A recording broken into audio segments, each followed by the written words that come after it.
입니다. 하나님 감사합니다. 한 주간의 삶 속에서도 우리와 동행하여 주시고 하나님 우리의 매일의 삶 가운데 하나님의 음성을 들으며 살아갈 수 있는 은혜를 베풀어 주심에 감사드립니다. 주님, 이 시간 겸손히 주님 앞에 나와 예배드립니다. 하나님 우리의 마음 가운데 선하신 하나님의 음성을 들을 수 있는 그 영의 은혜를 더하여 주시옵소서.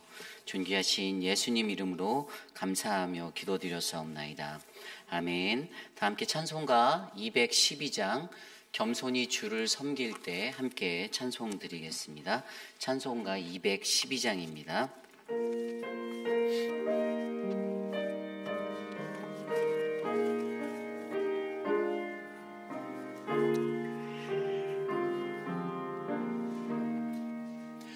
겸손히 주를 섬길 때 괴로운 일이 많으나 구주여 내게 입주사 잘 감당하게 하소서. 인자말을 가지고 사랑을 감화시키며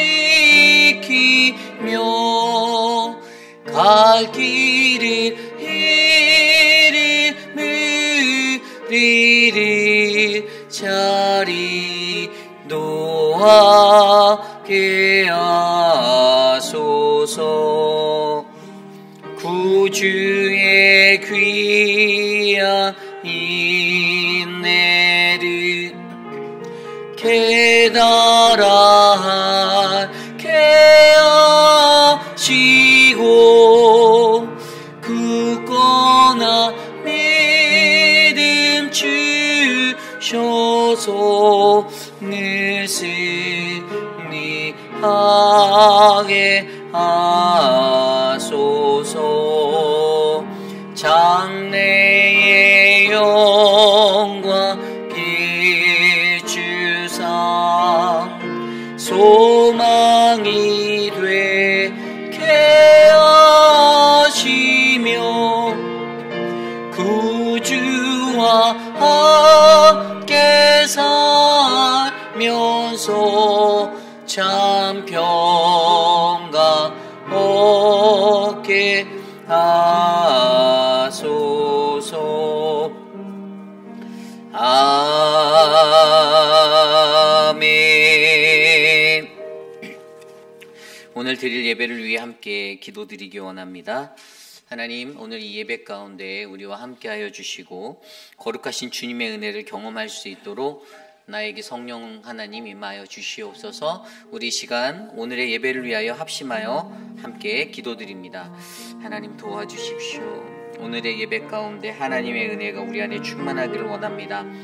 하나님의 말씀으로 말씀하시는 주님을 만날 수 있도록 하나님 도와주시고 거룩하신 하나님의 그 은혜가 우리 안에 하나님 넘치기를 간절히 소망하오니 이 시간 함께하여 주시옵소서. 하나님, 믿음의 백성들이 하나님 새벽 위명을 깨워 주님 앞에 나와 겸손히 예배드립니다. 저들의 마음 가운데 하나님의 충만하신 그 은혜가 넘치도록 하나님 도와주시옵소서. 우리를 만나주시고 우리와 함께 하시는 하나님을 경험하도록 이 예배 가운데 좌정하여 주시옵소서.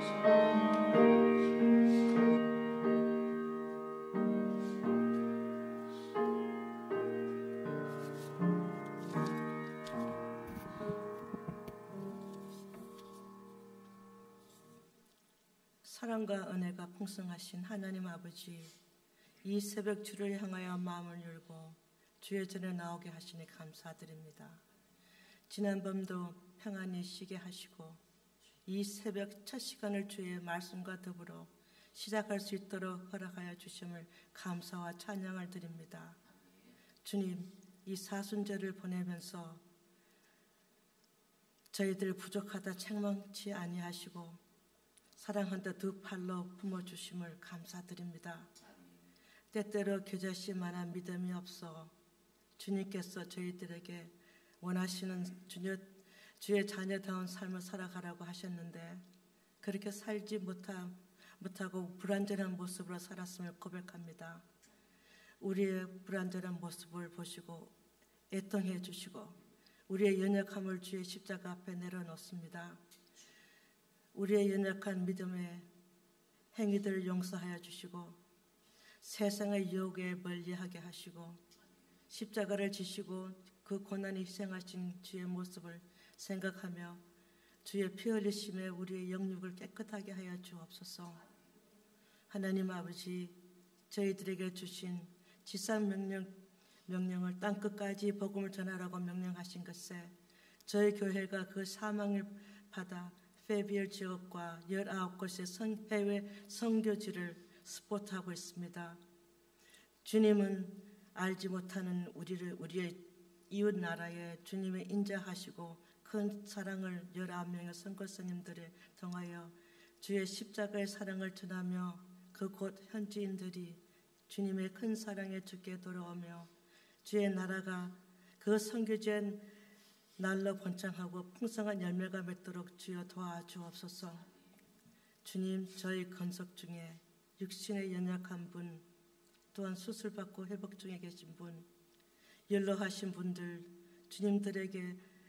저들에게 친히 찾아가셔서 어루만져 주시고 그들의 기도에 응답하여 주옵소서.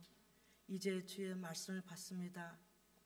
단 위에 세우신 이 우리 목사님을 기억하여 주옵소서.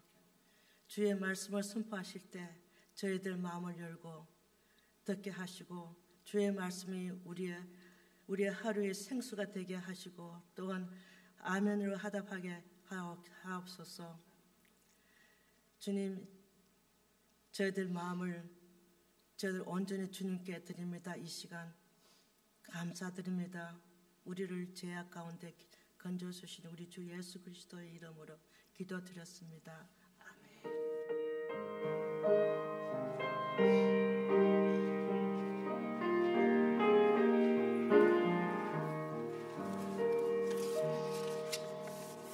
우리에게 주신 하나님의 말씀 누가복음 14장 1절에서 14절까지의 말씀입니다.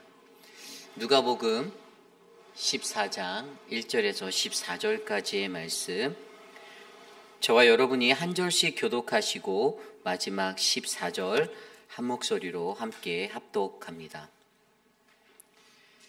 안식일에 예수께서 한 바리새인 지도자의 집에 떡 잡수시러 들어가시니 그들이 엿보고 있더라.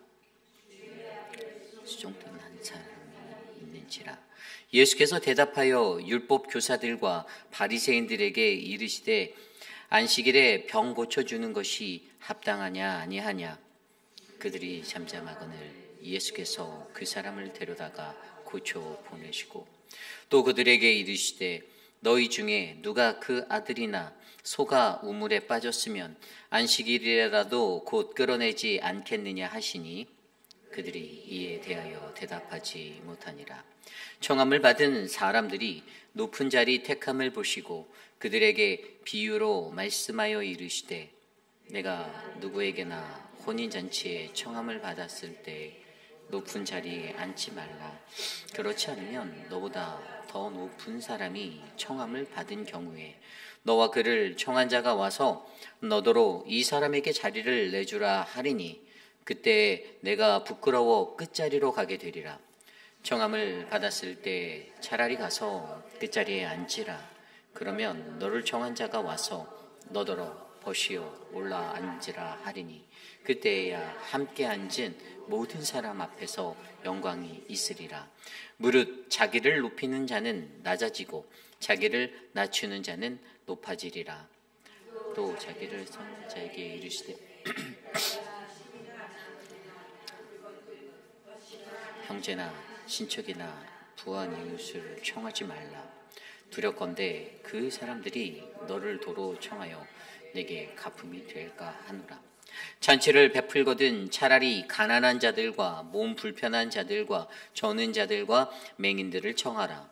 그리하면 그들이 갚을 것이 없으므로 내게 복이 되리라. 이는 의인들의 부활 시에 내가 갚음을 받겠다 하시더라. 아멘. 거룩하신 하나님의 말씀입니다. 베품의 영성이라는 말씀의 제목으로 하나님 말씀 전합니다. 믿음의 영적 성장 시리즈 16번째 시간, 베품의 영성. 여러분, 베풀다, 나누다라는 이 베품이라는 것은 세상에 살아가는 모든 인류 인간들에게 굉장히 중요한 어떤 삶의 미덕이 아닌가 싶습니다. 우리 교회가 선교를 하고 구제를 하는 것도 바로 이 베품이라는 이 정신이 우리 안에 흘러가고 있기 때문이죠. 내가 혼자 잘 살고 내 배가 배부르는 것보다 또 우리가 함께하는 공동체가 이 땅에서 함께 살아가는 모든 사람들이 함께 잘 살고 함께 행복해할 수 있는 그러한 세상이 바로 이 시대를 살아가는 많은 사람들의 마음에 새겨져야 하지 않나, 저는 그러한 생각이 듭니다. 우리가 잘 알고 있는 그 록펠러라는 사람이요, 55년 동안 쫓기며 살았으나 43년간은 정말로 행복했다라는 말을 한 적이 있어요. 이게 무슨 얘기인고 하면, 그가 부를 축적하기 위해서 헌신하고 열심히 최선을 다했던 살았던 시간이 55년의 그 시간 속에 있었는데, 그가 이제 암 선고를 받은 이후에 기부를 하기 시작했거든요. 그래서 남겨졌던 그 이후의 시간들, 자기가 기부를 하기 시작한 그 이후로의 43년의 시간 동안은 정말로 내가 행복한 사람이었다라고 그가 느꼈다라고 합니다. 사람들에게 있어서, 우리에게 있어서 여러분, 베품이라는 것은요, 정말로 저와 여러분 우리 모두가 함께 행복할 수 있는 지름길이 아닌가 싶습니다. 원래 이 베품이라는 단어가 남에게 도와주는 거잖아요. 근데 이 남에게 도와준다는 단어 자체가 어떻게 시작되었냐면 주어서 가지게 하는 거고요. 그리고 마련하여 누리게 하는 거예요. 결국에 나 혼자의 것에 내가 마련해서 내가 기뻐하고 내가 갖는 것이 아니고, 또 내 스스로가 계속 나만 갖는 것이 아니라 주어서 가지게 하는 것이고 마련하여 나누어지는 것이 진정한 베품인데, 오늘날 이 시대는 사실 이러한 베품의 영성이 사라져만 가는 그러한 시대를 우리가 살고 있다는 것이죠. 그렇다면 우리가 점점 이뤄져만 가는 이 베품의 영성을 우리가 회복하기 위해서 과연 우리는 어떠한 인생의 모습으로 살아가야 할까? 하나님이 우리에게 말씀으로 그리스도인들이 가져야 하는 이 베품의 영성이 회복되어짐에 과연 주님은 어떠한 삶의 의미를 우리에게 더하여 주실까를 저는 오늘 말씀을 통하여서 한 3가지 정도로 살펴보려 합니다. 오늘 이 시간에 우리의 삶 안에 아름다운 베품이 회복되기를 바라며 베품의 영성이 회복되는 그 은혜의 시간을 주님의 말씀으로 함께 고민해보는 저와 여러분 되시기를 간절히 축복합니다. 오늘 첫 번째로 베품의 영성, 이것이 회복되려면요, 바로 복음의 영성으로 살아가야 한다는 것입니다. 복음의 영성으로 살아가라. 오늘 이야기 속에 2가지 이야기가 나오는데, 첫 번째 이야기는요, 바로 한 바리새인의 지도자의 집에 떡을 잡수시러 가신 예수님, 그리고 그 안에서 안식일에 관한 그러한 논쟁 비슷한 이야기가 일어나는 장면입니다. 오늘 말씀을 들여다보면요, 이 한 바리새인의 집에 예수님께서 떡을 잡수시러 가셨다고 합니다. 목적은 예수님이 떡을 드시러 가셨는데, 그런데 문제가 발생하죠. 1절 말씀입니다. 안식일에 예수께서 한 바리새인 지도자의 집에 떡 잡수시러 들어가시니 그들이 엿보고 있더라. 아멘. 제 눈에 들어오는 한 문구는 그들이 엿보고 있다는 것이에요. 예수님을 주시하고 있었던 것이죠. 왜 그랬을까요? 예수님이 어떠한 행동을 할까, 어떠한 말을 할까 아주 유심하게 살펴보고 바라보고 있는 그들의 현상적인 모습을 보여주고 있습니다. 그런데 그때 때마침 주님의 앞에 수종병 든 한 사람이 있다라고 2절이 설명하고요. 3절에 예수께서 대답하여 율법 교사들과 바리새인들에게 이르시되 안식일에 병 고쳐주는 것이 합당하냐 아니하냐. 4절입니다. 그들이 잠잠하거늘 예수께서 그 사람을 데려다가 고쳐 보내시고 5절 또 그들에게 이르시되 너희 중에 누가 그 아들이나 소가 우물에 빠졌으면 안식일에라도 곧 끌어내지 않겠느냐 하시니. 아멘. 그러자 그 그들이 아무런 대답도 하지 못하였다라고 성경은 기록하고 있습니다. 자, 이 이야기 속에서 우리가 엿볼 수 있는 것은요, 오늘 여기에서 설명된 율법교사들과 바리새인들이, 그들이라고 표현된 그들이 엿보고 주시하고 있는 예수님의 행동과 그의 말, 그에게 시선을 두고 있는 것에 우리는 한번 생각을 해보려 합니다. 왜 그들이 오늘 이러한 행위들을 하고 있을까요? 그것은 그들 스스로가 가지고 있는 지식, 자신의 지식 안에서 예수님이 그 지식의 규칙과 법들을 어기나 어기지 않나 꼬투리를 찾으려 하고 있는 것이었어요. 가장 중점적인 문제는 안식일을 거룩히 지키라라는 하나님의 그 율법, 그 말씀을 온전히 예수가 지킬까 지키지 않을까를 보고 있었던 것이겠죠. 문자적으로 그들이 이해했던 율법 속의 안식일은 그냥 안식일의 날에는 아무런 노동을 하지 않는 것이다라는 그런 정의로 그들의 지식이 되어 있었고 그들의 삶의 신앙의 자리에 행위로 잡혀 있었어요. 그런데 여러분, 가장 중요한 것은 신앙은요, 단순히 지식으로 할 수 있다라는 것이 아닙니다.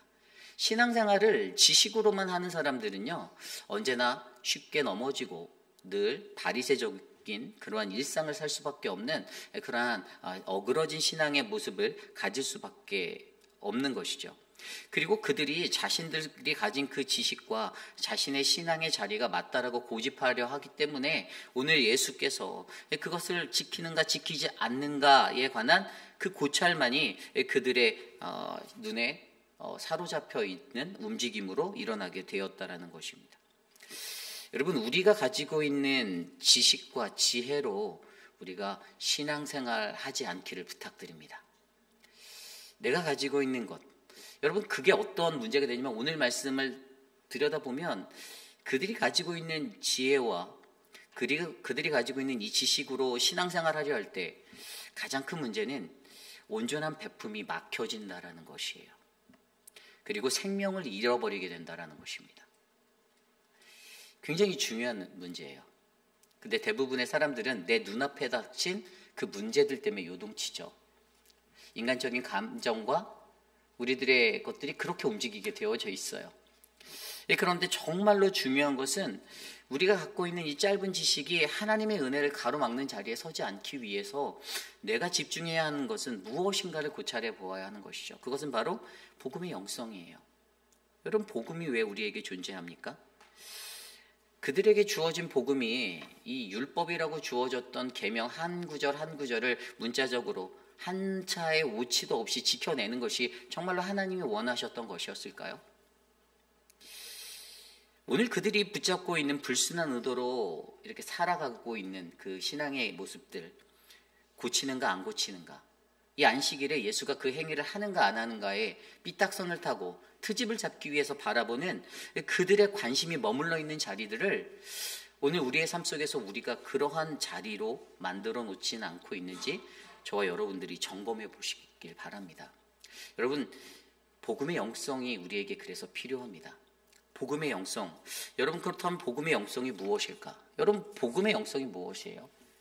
저는 간단하게 이것을 한마디로 복음의 영성은 바로 예수 그리스도라고 설명드립니다. 여러분, 마가복음을 읽어보셨으면 마가복음이 몇 장이죠? 16장이에요. 16장이에요. 마가복음 1장 1절이 이렇게 시작합니다. 하나님의 아들 예수 그리스도 복음의 시작이라.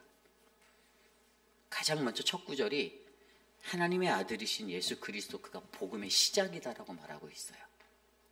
혹시 마가복음을 다 읽어보신 분들을 보시면 그 안에 수많은 예수님의 공생의 기적의 이야기들이 나오지만 마지막 16장 쪽으로 넘어가면 16장에 마지막에 어떤 이야기가 나오냐면 예수님이 다시 부활하셔서 막달라 마리아에게 보이시고 두 제자에게 나타나 보이신 후에 11제자에게 나타나시는 그 나타나심의 자리가 이어서 나와요. 그리고 그곳에서 14절인가 거기에 보면 예수님의 그 11제자들을 꾸짖는 이야기가 나와요. 그들의 믿음 없는 것과 그들의 완악한 것을 꾸짖으시고, 왜냐고 그 구절에 뭐라고 설명했냐면 예수님의 부활의 증인들을 보고도 너희가 믿지 않았다. 그 부활을 너희가 믿지 않았다.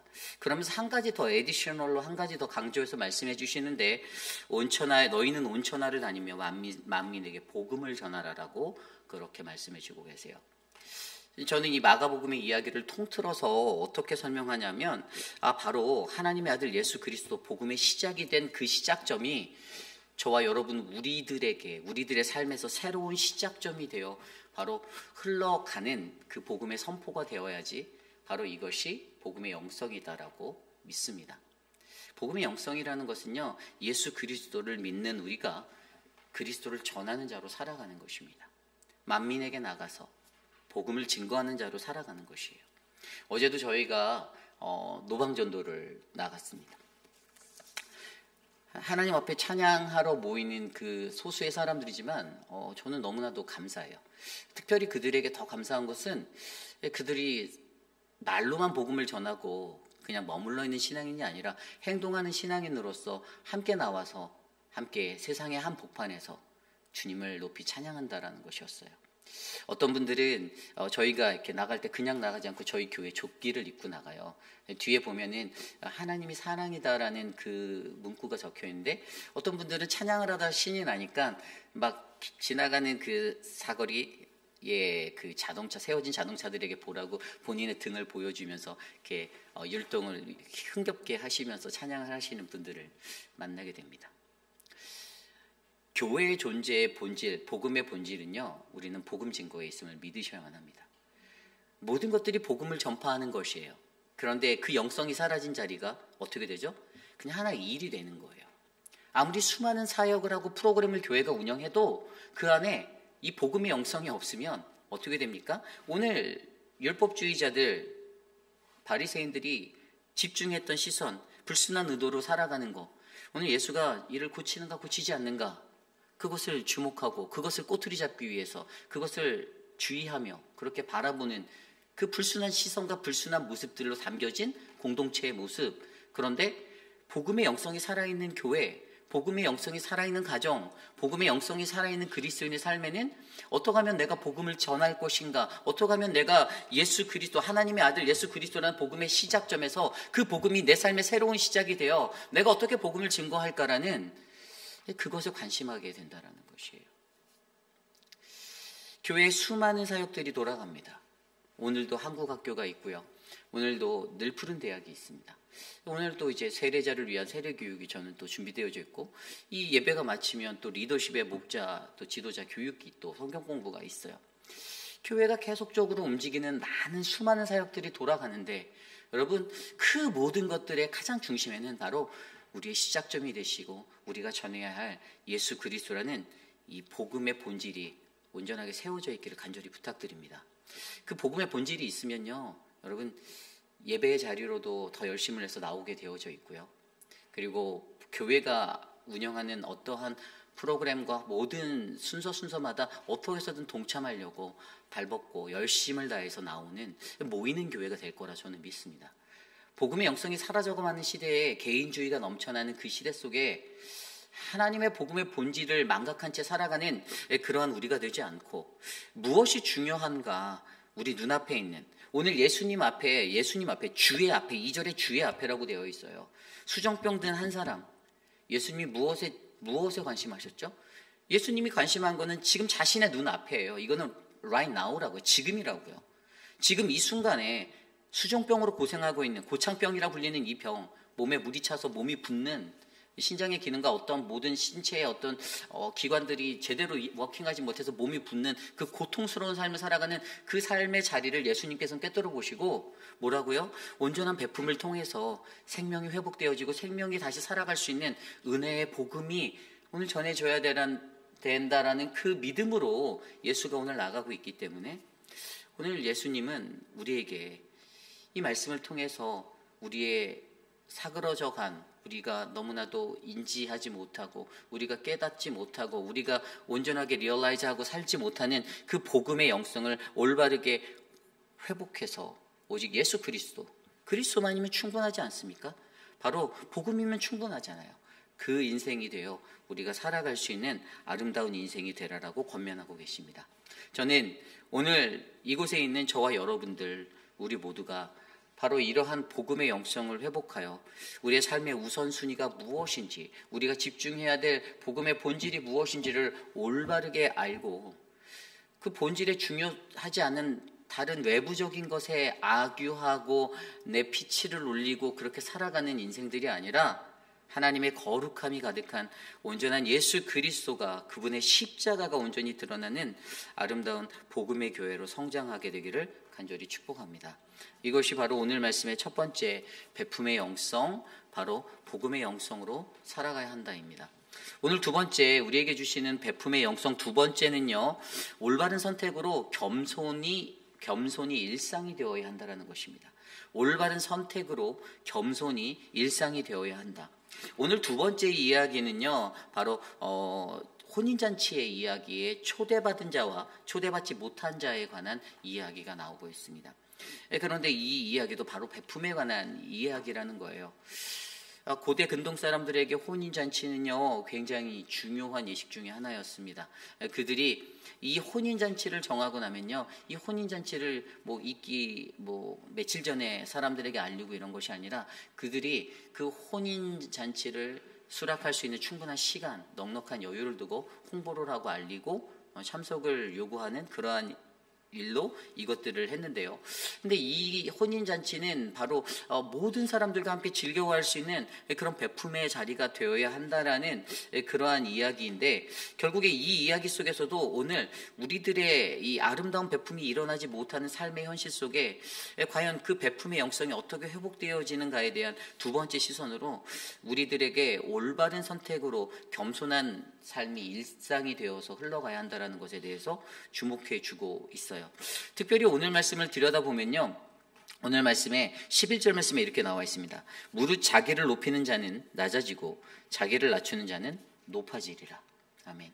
오늘 말씀의 이야기 속에 전체적으로 들여다보면요, 이 초대받은 자의 모습을 연구했어요. 그죠? 성경이 연구했어요. 근데 초대받은 사람이 어떻게 했습니까? 앞쪽에 보면 초대받은 사람이 와서 높은 자리를 선택한다라는 거예요. 7절이죠. 청함을 받은 사람들이 높은 자리를 택함을 보시고 연구한 거예요. 딱 봤어요. 이제 관찰한 거예요. 초대받은 사람들이 와서 상석에 앉기만을 원하네. 이게 설문조사는 안 했을 거고 그냥 본인이 계속 오는 사람마다, 손님들마다 다 이렇게 봤겠죠. 그랬더니 그 사람들이 자꾸만 다 높은 자리에 상석에만 앉으려고 한다는 거예요. 너도 나도 죄다 그냥 그 자리에 앉으려고 한다라는 거예요.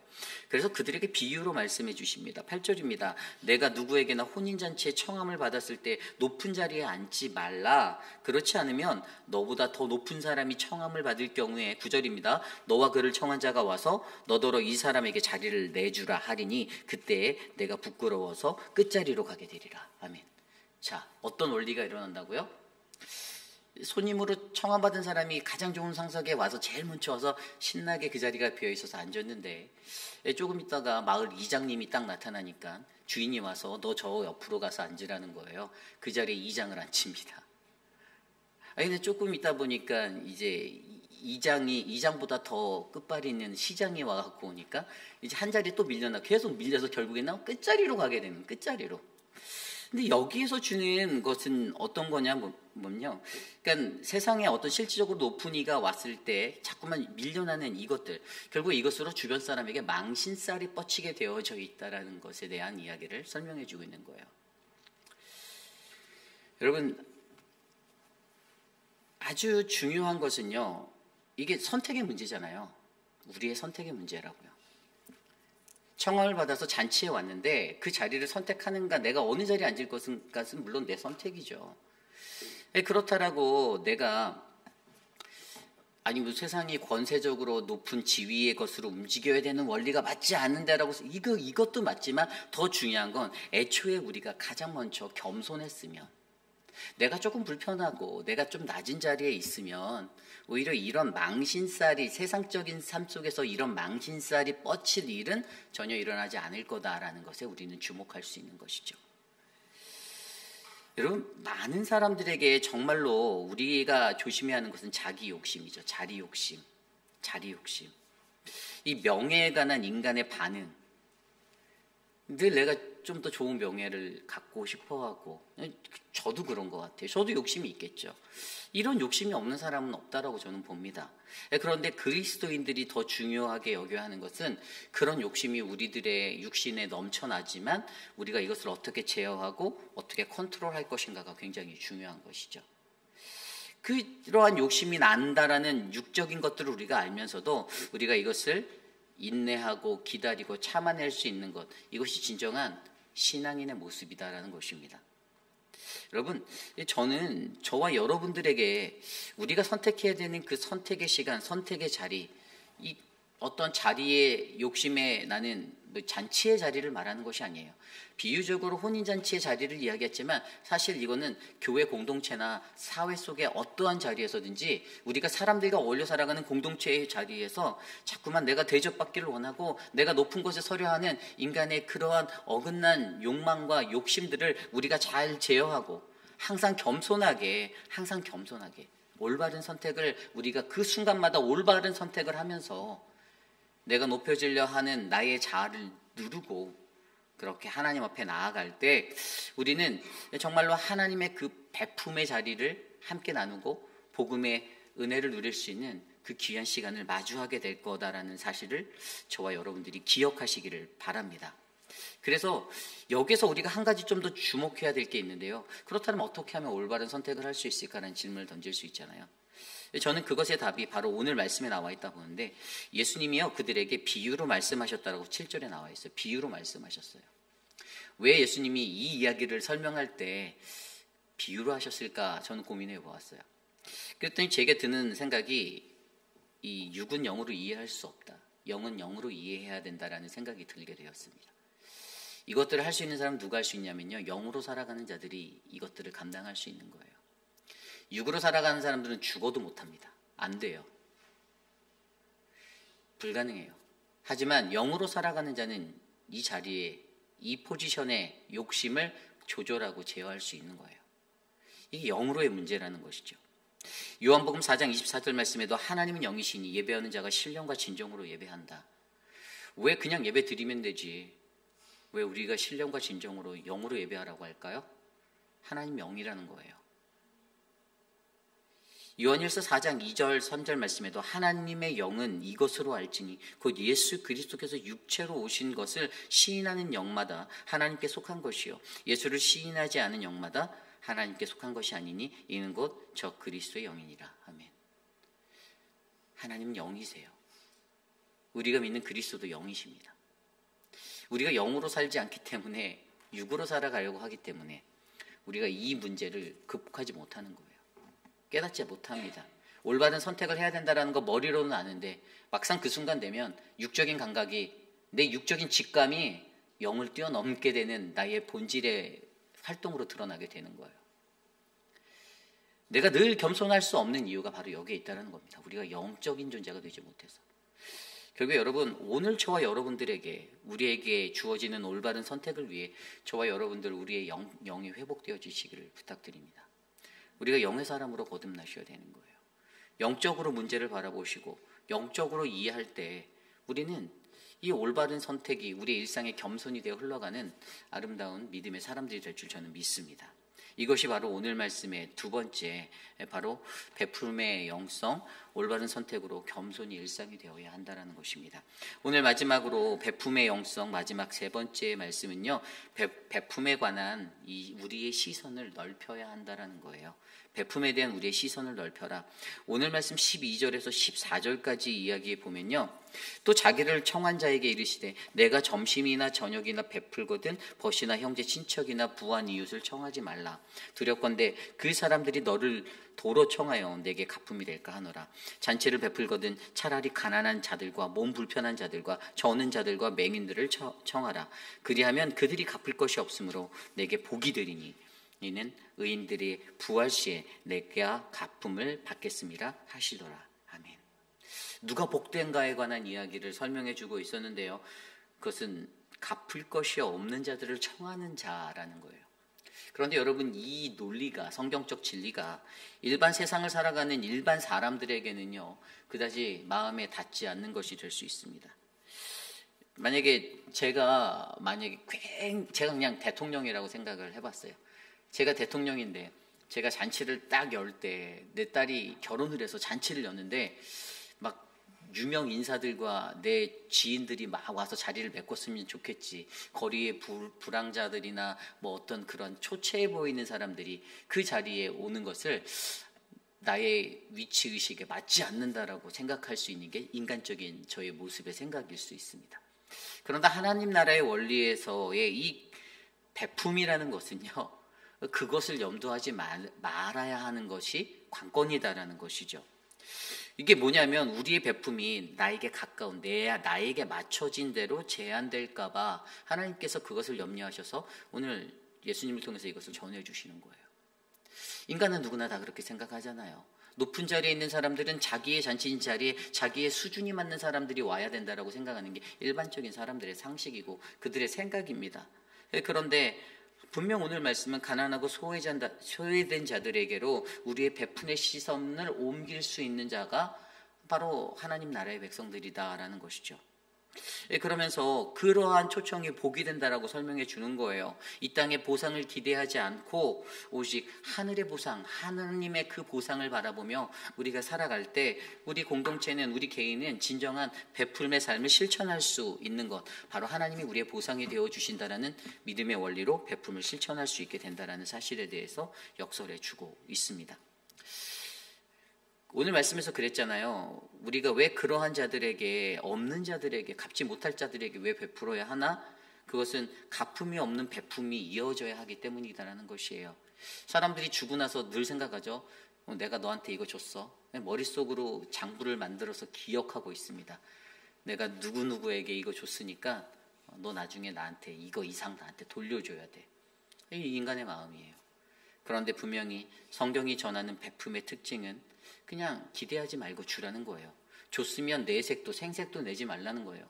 뭐 요만큼 해놓고선, 요만큼 줘놓고선 막 줬다고 막 동네방네 떠들고 다니는 분들이 우리 교회는 안 계시겠지만 그러한 베품은 정말 베품이 아니라는 거예요. 베풀지 아니하는 것만 못하다라는 것입니다. 오늘 우리들의 일상에 이 베품의 영성이 회복되기 위해서 여러분, 바로 우리가 갖고 있는 베품에 대한 생각과 시선을 넓히는 것이 중요합니다. 나에게 제한된, 나에게 맞춰진, 내게 어울리는 베품을 베품이다라고 하지 마시기를 부탁드려요. 그래서 우리에게 필요한 게 이웃사랑 헌금이고 우리가 선교 헌금을 드리는 겁니다. 몸의 일상으로 붙이셔야 돼요. 우리가 선교지에 가서 선교사님들을 만나면서 느꼈던 것 중에 하나가, 저는 계속해서 느끼는 것 중에 하나가, 그 많은 교회들이 선교 헌금 보내놓고 선교사님들을 컨트롤하려고 하는 거 아십니까? 이거 해라, 저거 해라. 근데 여러분 잘 생각해 보세요. 제가 그때마다 늘 제 스스로에게 던지는 질문이 있는데, 그럼 너는 어디 있니? 라는 질문이에요. 나는 어디 있니? 근데 나는 선교지에 없더라고요. 선교지에 그들이 있어요. 여러분들 나가서 다른 나라에 가서 뭐 일주일이든 여행만 하고 오셔도 피곤하잖아요. 근데 그 사람들은 그 현지 그 속에서 365일 몇십 년을, 수십 년을 그렇게 살고 계세요. 막 눈에 보이게 뛰어난 부흥의 역사가 그 현장에 일어나지 않을 때도 많아요. 거의 대부분 그렇습니다. 특별히 이슬람권, 모슬렘 국가에서 사역하는 사람들은 더 힘듭니다. 그런데 그분의 삶이, 그들의 사역이 뭔가 부흥하지 않아 보인다고 해서 그래 결심했어, 우리의 후원을 끊어버리자, 뭐 일도 제대로 안 하는 것 같은데, 여러분 이게 진짜 베품입니까? 아니죠. 하나님의 역사를 그들에게 위임하고 하나님이 그들과 함께 하셔서 그들의 사역에 은혜를 주시기를 바라며 우리는 중보하고 기도하는 거, 이게 진정한 선교의 자세고 선교의 모습이에요. 수십만 불을 주는 것도 아니고 우리가 적은 액수를 보내지만 가장 중요한 것은 우리는 같이 기도하며 동역하고 있다는 것 아닙니까? 그 베품의 원리를 우리가 실천하는 선교적 삶을 살아가야 한다는 것이에요. 그래서 저는요, 우리 교회 이 선교가 더 단단해지기 위해서 여러분들이 더 많이 이웃사랑 헌금도 해주시고 계속적으로 선교 헌금도 해주시고 이것이 올바르게 집행되고 흘러갈 수 있도록. 올바르게 집행되는 게 뭘까요? 인간의 계산으로요? 인간의 생각으로요? 아니요. 인간이 가늠할 수 없는 하나님이 우리에게 말씀하신 사랑의 원리로, 선교의 사명으로, 베품의 원리로 흘려보내는 것. 저는 이게 진정한 복음이고 진정한 베품의 역사라고 믿습니다. 그래서 여러분, 저와 우리들에게 이런 갚음이 없는 베품이 나누어지는, 베품에 대한 우리의 시선이 더욱더 넓어지는 이 복음의 영성이 베품의 영성이 회복되어지기를 간절히 축복합니다. 이제 말씀을 정리하고자 합니다. 오늘 말씀을 통해서 우리는 아름다운 베품이 일어나지 못하는 오늘날의 세상을 생각해 보게 됩니다. 예전에 제가 읽었었던 책 중에 그 윌킨스와 썸포드라는 두 명의 저자가 지었던 은밀한 세계관이라는 책이 있습니다. 그런데 이 은밀한 세계관이라는 책이 어떤 책인가 하면 참된 기독교에 대한 우리들의 정신을, 생각을 흐리게 만드는 세상에 8가지 요소가 있다고 말해요. 그 8가지 요소 중에서 이 사람이 가장 먼저 주목해서 설명했던 게 개인주의였어요. 개인주의. 이게 뭐냐면 우리들 삶 속에 은밀히 스며든 이 개인주의가 하나님의 복음이라는 그 근본적인 것의 고찰과 성찰을 저해하고 있다라고 그가 강조하고 있었습니다. 수십 년을 교회를 다녀도 복음에 대해서 내가 안다라고 말을 해도 우리 안에 채워져 있는 개인주의가, 나의 이기주의가, 내가 예수를 어떻게 믿는지, 내가 예수를 왜 믿는지, 내가 지금 무엇을 믿고 있는지 그 본질의 복음의 영성을 흐리게 만들고 있다는 것이에요. 그래서 내 감정대로 반응하고 내 감정대로 그 모든 것들을 처리하려고 하는 그러한 개인주의가 하나님의 복음의 장애가 되고 절벽이 된다는 것입니다. 오늘 이 시대를 살아가는 우리들에게 저는 우리가 갖고 있는 이 개인주의, 오늘 문제 속에서 들여보았던 이 3가지 현상들, 우리가 가진 짧은 지식이 하나님의 은혜를 가로막는 것, 또 올바른 선택하지 못함으로 말미암아 내 영성이 육적인 것이 되어서 흘러갈 때 일어나는 그 겸손하지 못함의 자리로 일어나는 문제와, 그리고 마지막으로 살펴보았던 베품에 대해서 좁아졌던 시선들, 우리에게 제한되어 있는 다 개인주의, 이기주의 때문에 그러는 거예요. 이 모든 문제는 다 개인주의라는 거예요. 내가 가진 이기주의, 누가 내 사역을 건들면 그것이 싫고, 누가 내 영역을 침범하면 그것이 싫고, 누가 내 것을 조금 침해하는 것 같으면 어떻게 해서든 저 사람은 잘라내 버려야 하고, 이 모든 것들이 다 개인주의. 하나님의 복음을 온전히 전하기를 원하십니까? 그렇다면 여러분, 내가 가진 개인주의를 버리시고 하나님의 말씀 안에 공동체주의로, 하나님의 말씀의 그 은혜의 주의로 우리의 삶이 전환되도록 기도하시고 엎드리며 나아가시는 저와 여러분 우리 모두가 되시기를 간절히 축복합니다. 그러한 마음으로 저는 오늘 이 말씀을 준비하며 이 찬양이 생각났습니다. 아버지, 당신의 마음이 있는 곳에 나의 마음이 있기를 원합니다. 우리 함께 이 찬양 드리며 나아가겠습니다.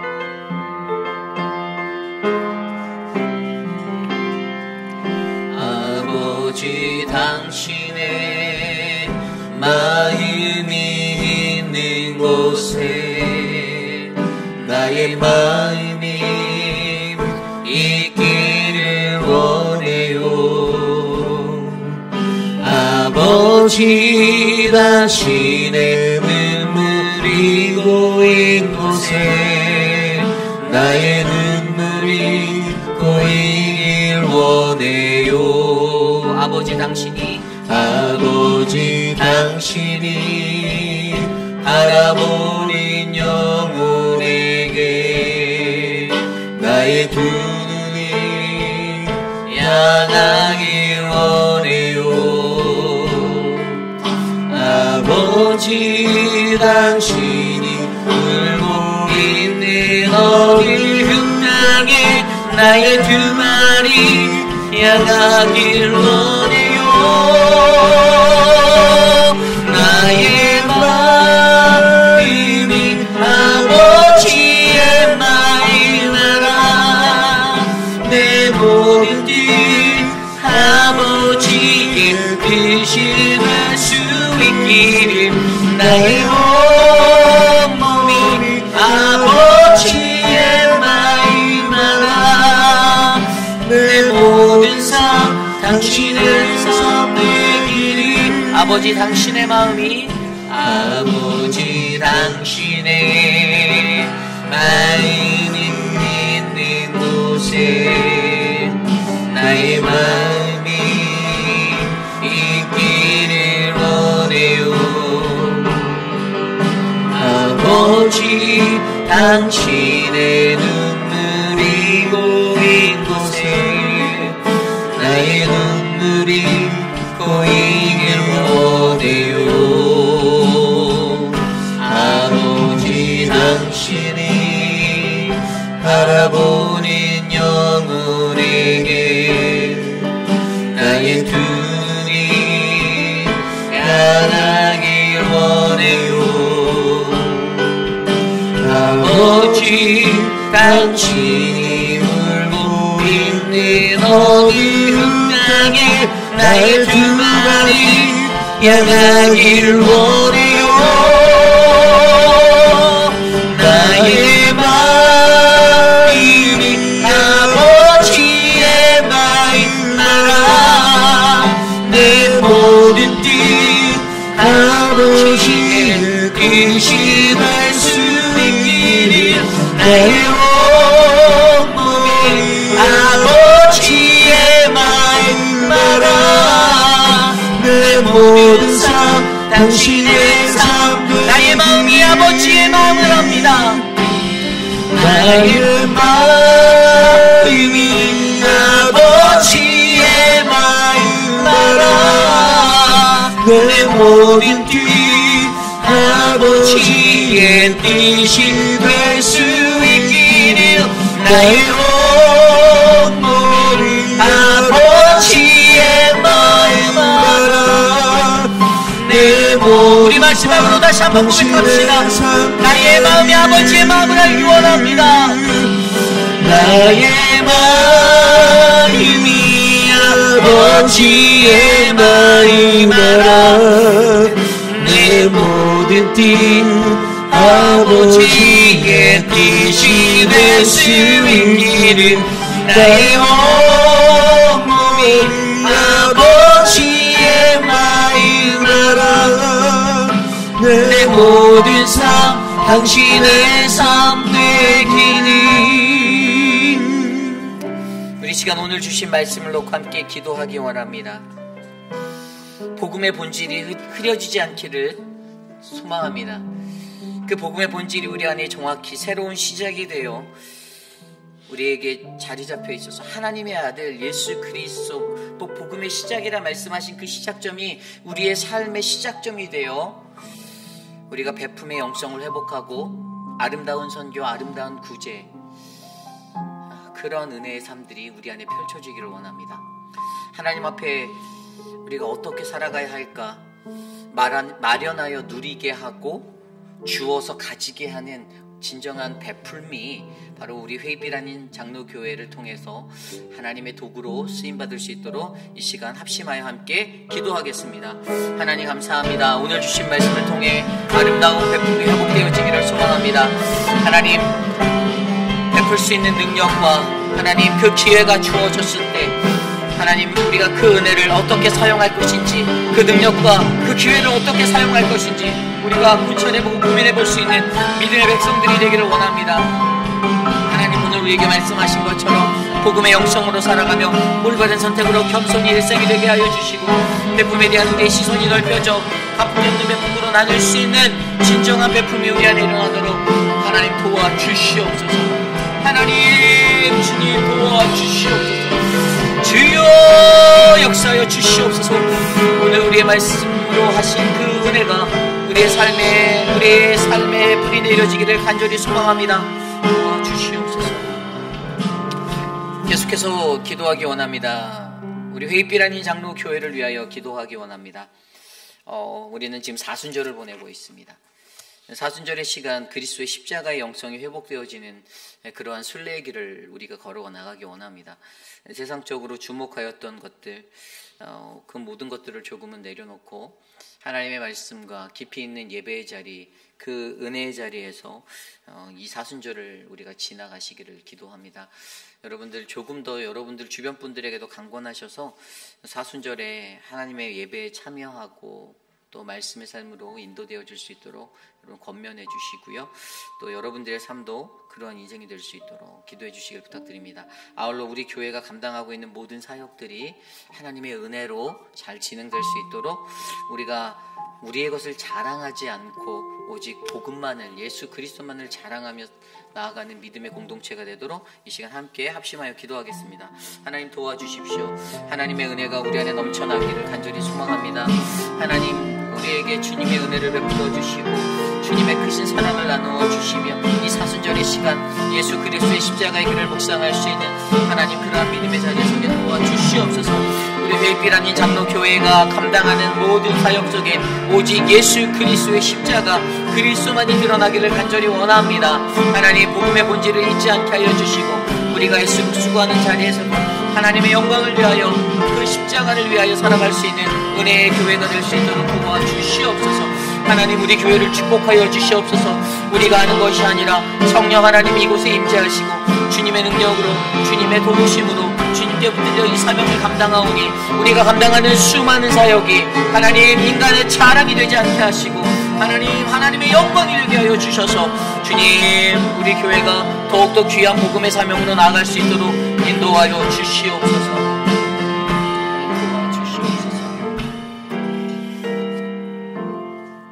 우리 이 시간에 기도할 때 우리 교회 교육부를 위해서 기도하겠습니다. 유스 미니스트리와 또 키즈처치를 위해서 기도해 주시고요. 또 특별히 늘푸른 대학과 또 한국학교를 위해서도 기도해 주시기를 부탁드립니다. 모든 교육의 자리가 또 청년부도 있네요. 청년부까지 모든 교육의 자리가 저는 하나님의 말씀에 의해서 움직여지는 그러한 신앙의 훈련장이 되기를 원합니다. 물론 우리가 그 방법론적인 것에 있어서 어떤 세상적인 방법들을 도용해서 활용도 하고 끌어도 가긴 하지만 그래도 결국에 그 모든 것들은 우리가 전해야 하는 복음의 현장 바로 예수 그리스도라는 그 십자가의 자리로 흘러가야 되게 되어져 있습니다. 그래서 우리 아이들이 이곳에서 예배하면서 이 페이필이라는 이 정말 한국인들이 많지 않은 이러한 자리에서 우리가 살아갈 때 우리의 아이들이 정말 하나님을 더 깊이 있게 만나고 온전히 알고 말씀을 깊이 있게 느끼는 믿음의 자녀들이 되고 또한 모든 넥스트 제너레이션이라는 이 다음 세대를 일으키는 것에 있어 우리가 하나님의 말씀대로 이 사역들을 끌어갈 수 있도록 기도해 주시고요. 아울러 사역을 맡고 있는 그 사역자들 한 사람 한 사람 정말 영적으로 신실하고 깨어져 있는 성령 충만한 사람들 되고 또 그들이 아이들에게 말씀을 전하고 하기 때문에 그들의 영이 죽어 있으면 사실 피해를 보는 것은 우리 아이들이잖아요. 그러니까 정말로 귀하게 말씀으로 바로 선 견고한 사역자들이 세워져서 하나님의 사역들을 감당할 수 있도록 이 시간 함께 우리 교육부를 위해서 기도하겠습니다. 하나님 도와주십시오. 우리 교회가 감당하는 모든 교육부의 사역을 하나님 지켜주시고 하나님의 은혜로 충만하게 하여 주시고 하나님 우리의 자녀들을 이 땅에서 일으킬 귀한 세상의 일꾼으로 하나님의 말씀의 사람으로 비전의 사람으로 바르게 세워가기를 간절히 소망합니다. 하나님 우리 유스를 축복하여 주시고 유스의 아이들 한 사람 한 사람 사춘기를 보내고 자신의 진로를 걱정하며 하나님 그렇게 살아가는 그 시간 하나님의 말씀 가운데 주님을 만나고 주님의 꿈을 찾는 아이들이 되게 하여 주시고 한 아이도 하나님 이 땅에서 좌절하지 아니하고 오직 주님의 말씀으로 회복되어 세상을 일으킨 멋진 그리스도인 하나님의 군사가 될 수 있도록 역사하여 주시옵소서.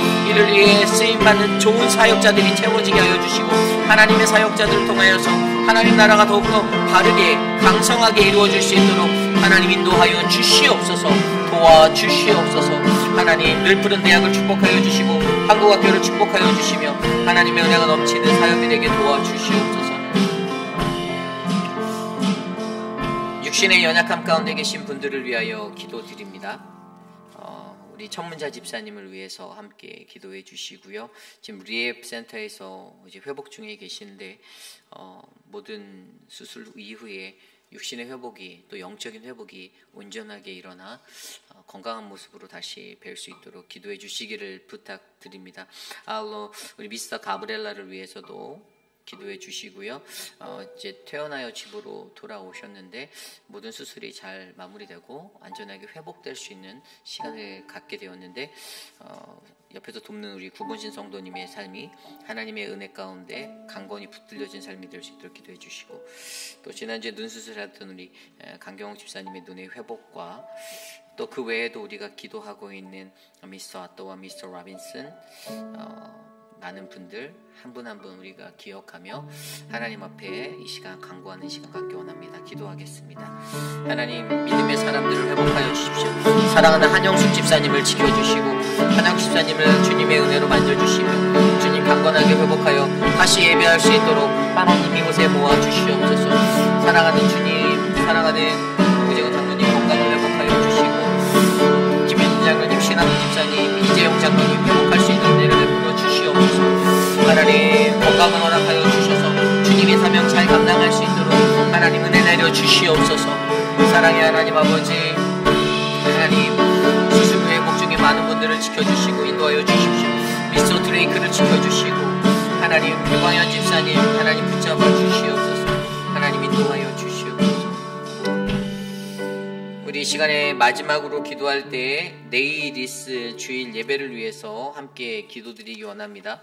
내일 누가복음 14장 15절 24절 말씀을 들고 우리가 예배할 때 하나님의 음성을 들을 수 있는 은혜가 우리 예배 안에 넘치기를 간절히 소망합니다. 모든 예배에 참여한 자들이 은혜를 받고 말씀을 전하는 자들도 성령 충만하여 거룩하고 복된 예배가 하나님께 올려지도록 기도해 주시고, 예배를 위해 애쓰고 수고하는 모든 섬김이분들, 특별히 우리 EM과 기지처치와 또 유스의 예배도 하나님의 은혜로 잘 드려질 수 있도록, 그래서 예배에 정말 헌신의 힘을 쏟을 수 있는 그런 최고의 예배가 우리가 드려질 수 있도록 기도하기 원합니다. 저는 개인적으로 예배를 이렇게 주일에 예배를 드리는 그 자리에 정말 헌신의 힘을 쏟으려고 막 하고 있어요. 근데 다른 사역자들도 그럴 거라 믿지만, 특별히 이 사역자들이 이것들을 잊어버릴 때, 망각하게 될 때, 그냥 내 삶의 한 부분의 패턴처럼 그냥 어김없이 찾아오는 형식적인 예배가 될 때 그 예배는 무너지게 되어져 있습니다. 그래서 여러분 예배를 리드하는 리더자들을 위해서 좀 기도해 주시고요. 그리고 준비된 영혼들, 마음에 갈급한 심령으로 이곳에 찾아와 하나님이 오늘은 내게 어떠한 말씀으로 말씀하실까 귀 기울일 수 있는, 들을 게 있는 자들이 이곳에 모여 하나님의 말씀 가운데 바르게 설 수 있도록 우리의 예배를 위하여 이 시간 기도하고 제가 기도한 후에 축도로 마치겠습니다. 기도합니다. 하나님 도와주십시오. 하나님 우리에게 주님의 은혜를 나눠주십시오. 하나님의 사랑으로 우리를 만져주시고 하나님 도와주시옵소서. 하나님 주님의 마음이 이곳에 있기를 원합니다. 하나님 우리 교회를 향한 하나님의 축복이 예배의 자리에서 일어나게 하여 주시고, 예배를 통하여 상처받은 영혼들을 회복하게 하여 주시고, 하나님의 은혜로 나의 삐뚤어지고 어그러진 모습이 교정받을 수 있는 은혜의 장소가 되게 하여 주시옵소서. 하나님 복음의 능력이 이곳에 임할 준비 싸움 하나님 도와주시고, 사랑하는 표공 목사님, 하나님 사랑하는 압스로, 사랑하는 예주님 선교사, 하나님 그리고 제게 주님의 은혜를 주셔서 거룩한 영 성령 충만함으로 주의 말씀 증거할 수 있도록 하나님 도와주시옵소서. 역사하여 주시옵소서.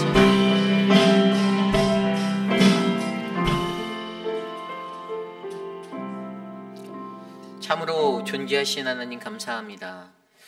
하나님 우리가 기도해야 할 것이 너무나도 많은데, 하나님 그럼에도 불구하고 하나님 우리의 기도가 끊어지지 아니하고 이어질 수 있는 그 은혜를 베풀어 주심에 감사드립니다. 사순절을 보내는 이 시간, 하나님 바쁘고 분주한 우리들의 일상 가운데 겸손히 주님을 만날 수 있는 사순절의 묵상이 하나님 우리 안에 넘치도록 하나님 우리의 삶을 인도하여 주시옵소서. 회입길 아닌 장로교회가 하나님의 말씀 가운데 굳건히 세워진 견고한 주님의 예배처가 되기를 원합니다. 하나님 세상에 있는 수많은 교회들보다 하나님 우리 교회에 하나님의 말씀이 더욱더 강성할 수 있는 그 축복의 은혜를 흘려보내 주시고, 특별히 교회를 위해 수고하고 애쓰는 수많은 성도들 안에 하나님을 더욱더 깊이 있게 만나고 말씀 안에 은혜 받는 놀라운 역사가 일어나도록 도와주시옵소서. 사랑의 주님, 육신의 연약한 가운데 고통받는 수많은 분들, 한 분 한 분 그분들의 이름을 불러보며 하나님 외쳐 우리가 기도해야 하지만, 하나님께서 그들을 기억하셔서 친히 만져주시고 치료의 광선을 발하여 회복할 수 있는 그 은혜를 하나님 경험하도록 도와주시옵소서. 지금은 우리 구주 예수 그리스도의 무한하신 은혜와 그 크신 하나님의 사랑하심과 성령 하나님의 감화감동 교통하심의 역사가 베품의 영성을 회복하는 우리들이 되기를 소망하며, 우리가 잃어버린 아름다운 베품의 자리, 우리가 온전히 붙잡지 못하였던 그 베품의 자리가 있다라면 하나님 내가 주님의 말씀 안에서 그 영성을 회복하여 하나님 내게 주시는 그 능력 안에서, 내게 주시는 그 기회 속에서 하나님 그 베품을 하나님 온전히 나누고 싶습니다라고 고백하는 사랑하는 우리 회의필 장로교회 모든 성도님들 한 분 한 분 오늘 이 자리에 나와 주께 예배드리는 믿음의 권속들 머리머리 위에 지금으로부터 영원토록 함께 하시기를 간절히 축원하옵나이다. 아멘.